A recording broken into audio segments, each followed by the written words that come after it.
Okay, we are live. I'm live on Instagram and every other platform here. And I want to tell a quick story. My company, Get Leverage, focuses on the SMB, lower mid market companies. So, primarily, our customers are founder led organizations, something that's become really popular. And I'm noticing it in the inbound lead flow. It's actually those that have come from the corporate world. Maybe they've done a master's degree in business and they've been introduced to ETA, entrepreneur through acquisition.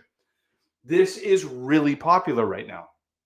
And I think it's a fantastic idea. During my MBA 20 years ago, this was not a thing.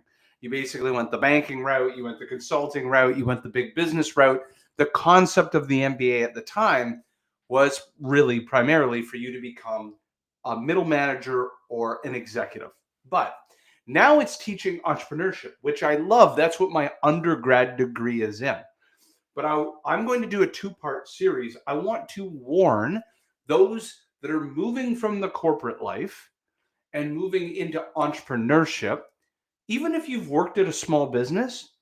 What I want to prepare you in this particular part number one, is going to be centered around your mind. So here is the best analogy, or there's a couple definitions of entrepreneurship, but one of my favorite is this. Being an entrepreneur is like having your brain is a computer, except that computer is running antivirus software 24 hours a day, 7 days a week in the back of your mind all day long. So what that means is no matter what you're doing in the day, you're going to get groceries, you're playing a sport you love, you're doing all the things, you're with your family. You want to be as present as possible. And unfortunately, the Norton antivirus picks up an update, picks up an idea, finds a bug, detunes something.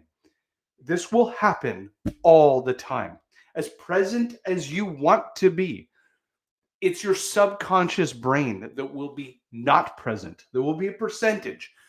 And the longer you become an entrepreneur, or perhaps becomes situational, good times versus bad times, good times, your mind drifts and it thinks of the what could be in the future. The bad times is you fret and you struggle and you puzzle piece and you problem solve. The antivirus software starts working even harder and harder, and it becomes very difficult to overcome. So, with that, some of the things that I wanted to also kind of warn and prep for as you think about entrepreneurship through acquisition.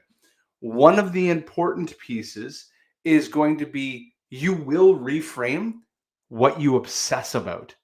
So, what I mean by that is things like, and I just wrote these down: house chores, meal prep, keeping up with the trends, being hip and cool, and all the latest people, places, and things. It's like the pie in Trivia Pursuit about being able to know celebrity gossip and these sort of things.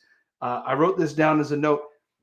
Not only will you not have time for them, but the longer you become a business owner, and this is what I found, you and your peers become irritated with what we'll call the small ball.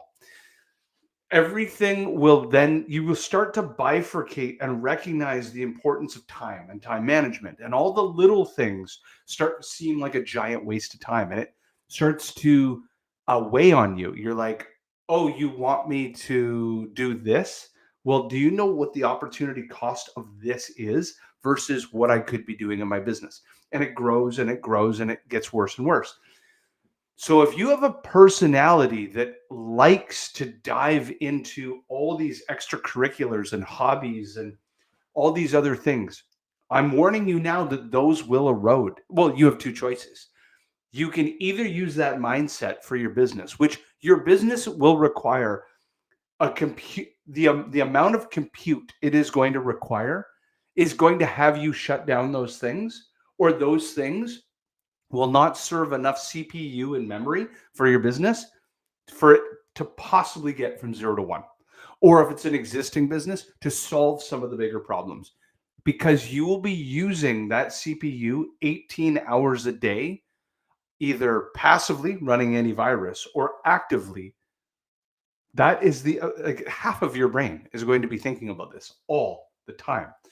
So the whole point of this is I wanted to be able to prep founders. I've been doing this for 20 years as an entrepreneur. I've owned 3 agencies.